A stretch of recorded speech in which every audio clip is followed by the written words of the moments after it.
Hey babes, I'm Miss Mila Rose and welcome back to my YouTube channel. Today I am continuing my Storytime series with the last episode that we left off with.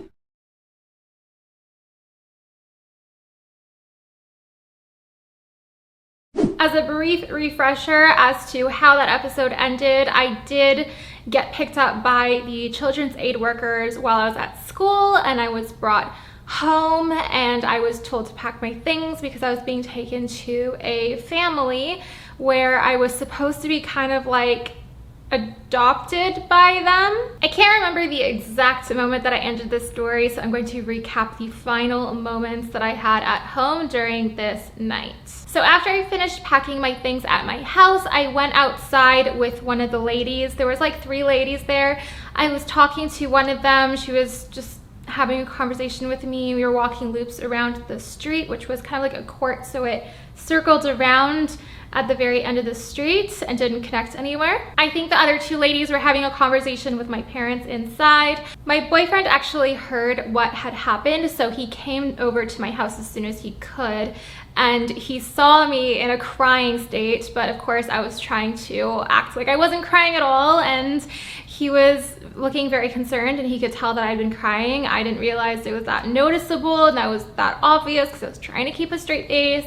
And he was just very, very concerned and worried, and he didn't know what was going on. He told me to call him as soon as I got to the house that I was going to be staying at. My boyfriend's friend was also there with him, but he was a little bit further off in the distance. He was just waiting for us to have our moment and have our conversation. He also looked really concerned with what was going on. Then I got in the car with the workers and eventually drove off in the direction of the home I was going to be staying at. I did end up seeing my boyfriend and his friend walking on the bridge, and my driver gave a honk to notify them that we were passing, and I got to say a final wave goodbye as I made my way to this family that was going to be taking me in. So upon arriving at this family's house, I don't remember how much the workers were really having a conversation for. I think they left relatively quickly, but I ended up having like a long conversation with the parents of the house. They had adopted children before, at least 1 or 2, and they showed me to my quarters, they showed me where the bathroom was, and they were sitting me down talking to me about what I like to eat, and they took me grocery shopping and I picked out some things. I think I remember getting a bunch of like instant ramen noodles because that was like my thing at the time. I know my childhood eating habits were awful, but it's not my fault. My parents literally fed me this shit. So yes, at this time I was eating predominantly sugar and carbs and pretty much nothing else. They also had a conversation with me on like how to get to school, because usually I'd walk, and I never had taken the bus before, so I didn't even know how to do that. They gave me some change so that I could use the bus, and they tried to teach me the bus system by driving between their house and my school and showing me the bus route.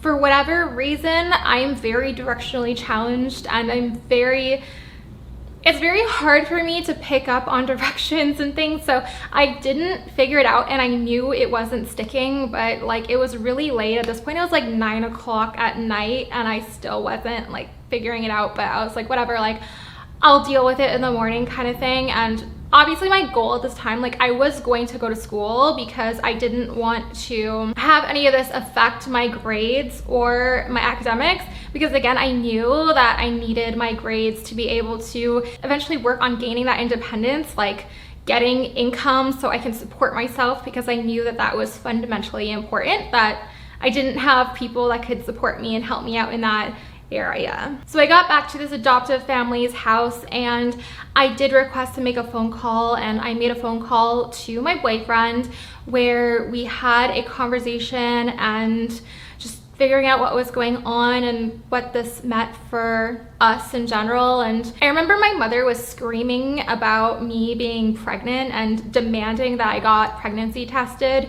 which was bizarre because it literally scientifically would not have been possible since we never had intercourse.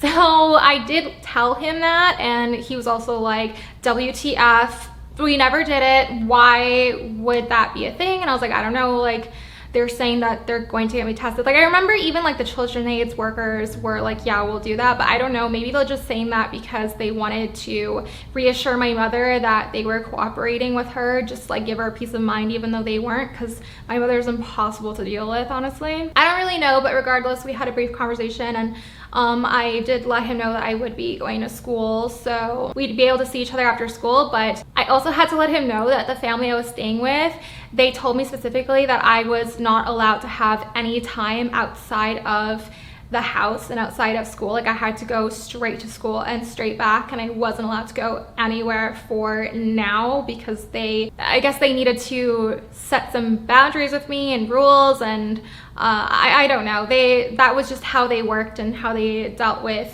me being welcomed into their home, which was a huge bummer because that was literally the only time I could spend with him since we were going to different schools at this time. I did end up crying myself to sleep that night, and the next day I did get myself ready and headed out to go to school. Immediately I realized I had no idea where I was going, what I was doing. This was in a time where phone GPSs, I did not have a phone, so I did not have any GPS. I didn't have any of that to help me navigate, unfortunately. How awesome would that have been if I had a phone and a GPS and all that stuff? But no, I didn't. So I was trying to figure out exactly where I was.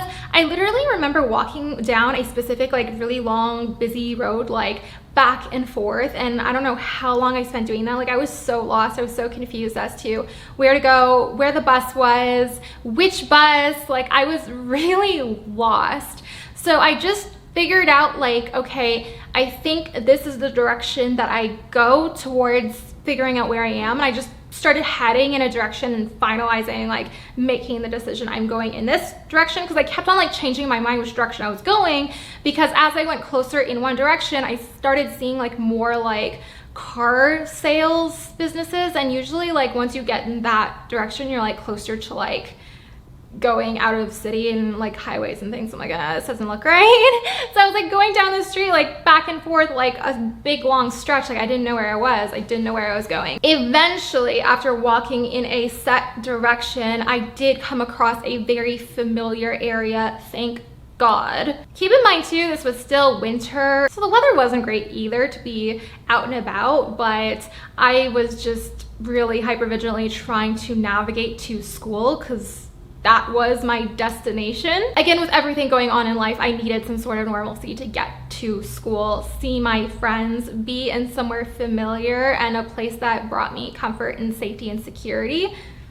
I think with everything going on, safety and security was probably the #1 thing that impacted me the most, so I really needed this. Even though I realized exactly where I was, I knew I was a far way from my neighborhood and around the area where my school was, so I did spend a good like 45 minutes after I figured out where I was to navigate to like the heart and center of my neighborhood.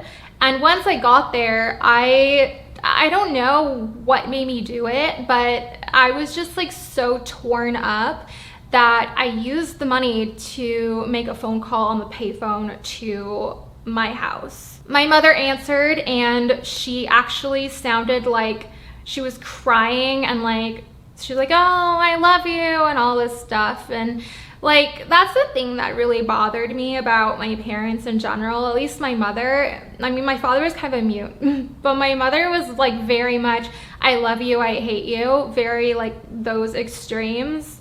And so when she said I love you, it's like, I don't ever think, I think eventually I got to a point where I stopped believing the sincerity of any I love yous, but any I hate yous, I did believe the sincerity. I think that was also kind of like a protective mechanism that I had of like, this person is just gaslighting me and I don't believe her and I do not trust her anymore. It doesn't matter what she says at this point. I am going to view her in one specific manner, and that was negative. Regardless, I was very shaken up by the whole situation. My whole safety and security systems within me were such a mess and really feeling vulnerable. Like again, my normalcy, my security in this time of my life was my school, and my friends. And if I didn't have these things, I didn't feel secure or stable in where I was and everything going on. So even though I knew going home wasn't necessarily good for me, going home meant that I could regulate back into being with my friends, spending time with my boyfriend, and things that actually brought me a sense of stability and security. So no, it might not have been the best decision, but for me at that time, I made the best decision for myself with what I knew I needed. My mother ended up picking me up from the plaza there where I made the phone call, and she took me home. I don't know, maybe she called into the school to let them know that I wasn't coming in.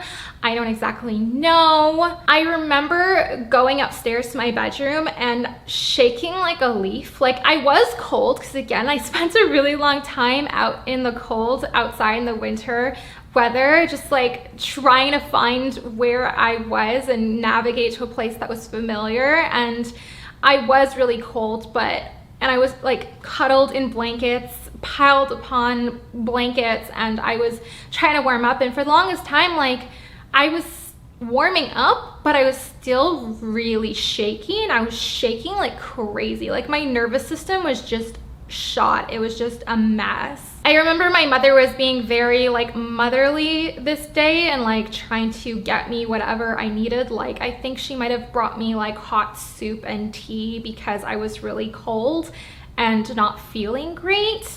That's, again, like the weird thing about my mother is, like, one second she hates you and the next second she's nurturing. So it's just really confusing with her, but I guess not confusing because, again, like, I accepted the warmth that she was providing, but that didn't change my outlook of her. I don't know if that makes any sense. It's just, how else could you really survive in an environment like that without being gaslit too? Like, I had a hyper sense of awareness of my situation at home and everything that meant for me. After that day, things were relatively consistent as far as I remember. I would go to school. After school, I would hang out with my boyfriend.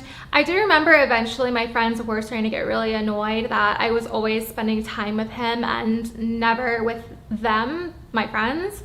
And I remember, like, this one day in particular, I went to my friend's house after school because they lived really close to school. That was kind of like the house where we would hang out at, if you remember. And they pulled me aside and they're like, we're having a conversation right now. You're always spending time with him. You're never with us anymore.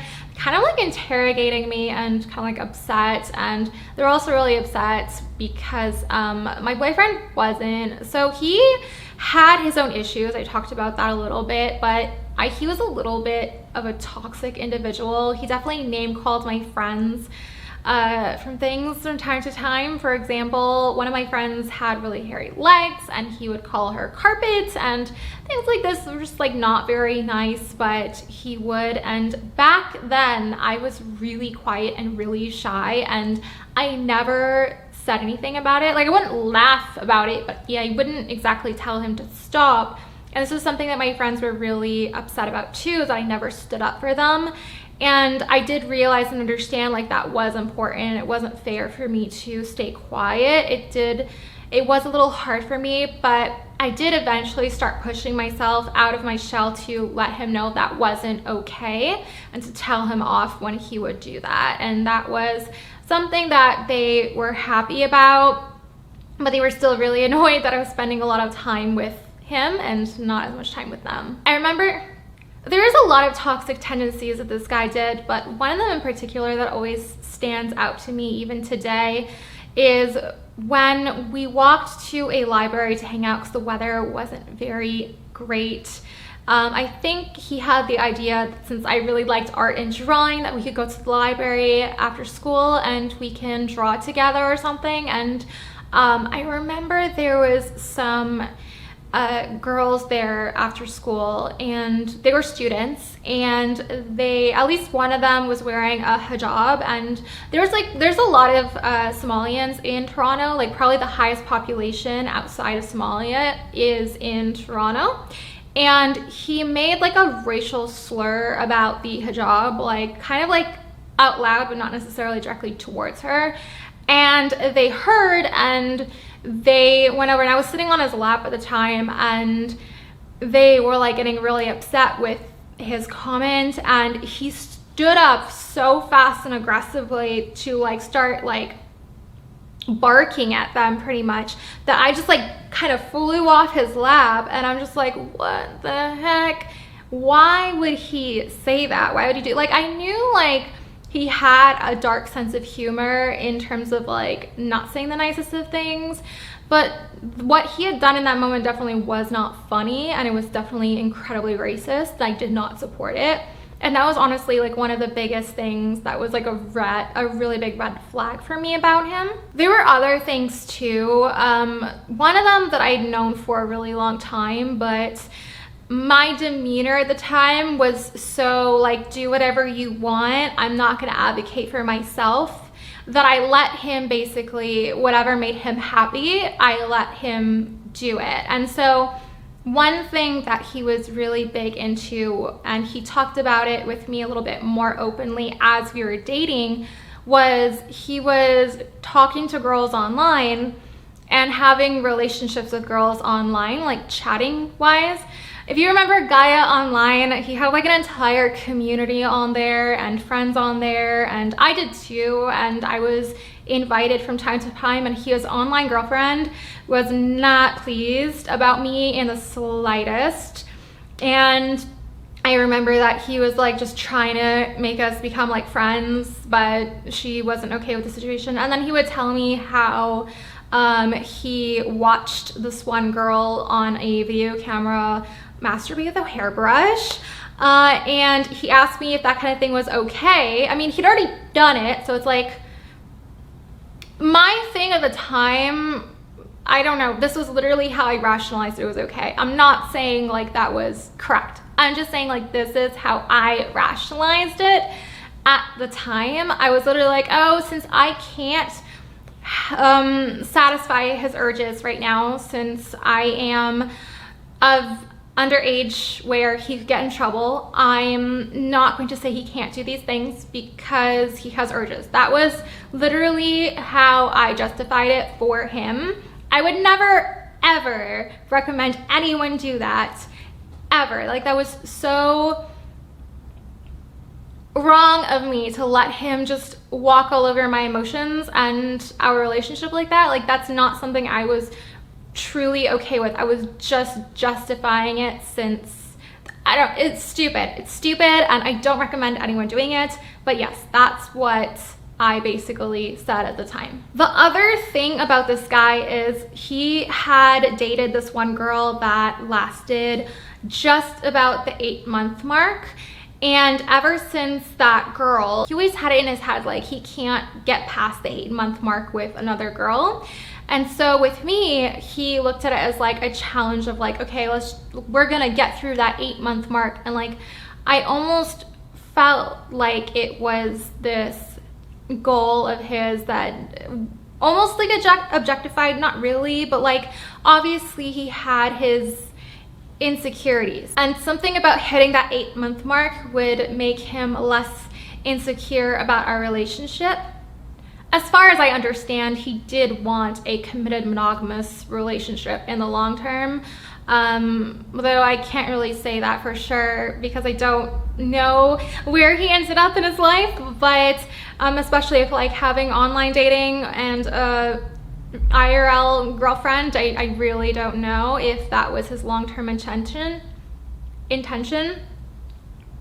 All I do know is he always looked at himself as a very traditional guy. Again, he was raised by his grandparents, and he would always call himself like very gentleman-y and very old-fashioned and things like that. So he was very traditional in the sense of commitment and monogamy. I don't know, this guy was a little bit all over the place, let's just put it that way. He was very insecure, he had a lot of aggression, and he was very vulgar. I did really love him and I did really care for him, but despite all of that, at this time in my life, I was still really focused on getting myself to a place where I could support myself. And I was very much navigating my life in a selfish manner of like, yes, I'm gonna hang out with him, I'm gonna hang out with my friends, But at the end of the day, my grades and supporting myself are my long-term goals, and those are non-negotiables. I don't exactly remember where this mini story takes place that I'm going to tell you, but I'm going to assume it happened sometime in the spring, early spring, or like when the weather is a bit warmer. I don't remember exactly. It could have even been early September, but I'm just gonna slip this story in here. It works out somewhere around this timeline anyway. So essentially what happened was my boyfriend let me know that he had some friends who were going to be partying and crashing and gaming at one of his friends' house because their parents are away on vacation. And I was a very rebellious teenager at this time in my life, so I was so excited but also very scared to slip out of my house to spend the night with him at his friend's house. I was very sly about it and I never got caught. Kind of. So what happened was we made the plan at around a specific time that he was going to pick me up from around my house. I told him I would be slipping out and meeting him where we'd usually see each other off at the end of a school day. My father was very consistent with his sleep routine, but he slept right next to the back door that was the easy out to slip out of the house. So basically what I ended up having to do was figure out the perfect time that I knew for sure he was going to be asleep. And I stuffed like teddy bears under my blankets in my bed because sometimes my mother would go out and go into my room and check if I'm there and asleep. I had teddy bears under my blankets and it looks very convincing. I knew this would work because honestly I've done this before to scare my brother. I put teddy bears under his blanket on his bed and then I went behind his door and waited for him to come into his room and be like, oh, haha, you're very funny, like hiding under the blankets. And then I popped out from the door and I scared him and he was very convinced I was under the blanket. So I did a really, really good job doing that. So I knew it would work. So once I had my decoy set up in my bed, I very quietly slipped out of my room. My upstairs floor and stairs are so creaky. So creaky. So I had to be very careful to be as quiet as possible to make sure that this plan was going to work. I slipped down the stairs and then once I got to the back door, I took out the stick that was holding the door locked. I very quietly opened the door because my dad was asleep on the couch right there, and I slipped out, hopped the fence, and I went with my boyfriend to his friend's house where we were going to stay the night so we could hang out for a little bit. Pretty fun. I know a lot of you are thinking really naughty things. Nothing happened. We literally went there, we hung out for a little bit, and then we tried to get some sleep so that we'd be able to function in the morning because I still had to go to school that day. Truth be told, since this was the literally first time, I mean, I had sleepovers before, but even then, like, I really struggled sleeping. Since I was in a very unfamiliar area, I did not sleep a minute. I was up the entire night. I had pulled all-nighters once or twice before. During summer breaks, binge watching anime and playing video games, and then trying to get back to school on track once fall rolled around was really challenging to reset my sleep schedule. So I did successfully pull like at least one all-nighter in order to reset my sleep for school. So I had some familiarity of keeping myself awake, but I knew it was still going to be a massive struggle. Anyway, my boyfriend was trying to get some shut-eye. He did end up sleeping a few hours. The guy whose house it was, he was talking to one of his friends there, and I remember he was saying some really vulgar things, like how he was gonna try to get me to get with him. I was like, WTF? Like, why would he even think I'd be interested? He definitely has a very like alpha-esque attitude about him, but he's definitely not alpha at all. I remember in the morning when my boyfriend woke up and he was going to take me home before my family woke up. This was probably closer to 5, 6 in the morning at the time. I ended up telling him about what I overheard, and he was like, wow, like I didn't know you didn't get any sleep, but good job on hearing all that intel. That's really all he had to say about that. I don't really know what he thought about it, but I did let him know. We ended up going to the coffee shop at the Central Plaza before taking me home because he needed some coffee to function. And I was so nervous because one of my mom's friends, this one dude that she met at church, was there, and I wasn't like 100% sure it was him, but I was pretty sure, and I was like, oh I hope I didn't just get caught. Anyway, my boyfriend walked me home. I snuck back in and I got ready for my day without hiccups or issues, and I went to school. I remember it was really, really hard to focus in class. I was really, really tired, and it was just a very unpleasant day overall. Side story to a future date. The friend that had seen me at the coffee shop ended up visiting my house one day, and my mother got really mad at him and kicked him out of the house. And he had told her that he had seen me at the coffee shop with a guy in the very early hours of the morning. And my mother didn't believe him. Lucky me. Anyway, I think that's a really good pausing point for my story. I think the rest can wait since this video is already getting a bit long and I have a stream to catch on Twitch. Definitely follow me, Miss Mila Rose, on there if you want to catch me live on Twitch. As always, I hope you enjoyed this video, and if you did, please give me a big thumbs up, subscribe down below, turning on that notifications bell so you don't miss my next video coming very soon. I'm going to be covering more story times until I'm in college, and then you get to hear all about my college experience in Vancouver. I am going to be covering story times all the way from now until I am around 19, 20 years old. And with that, I hope to see you really soon. Bye for now, until next time.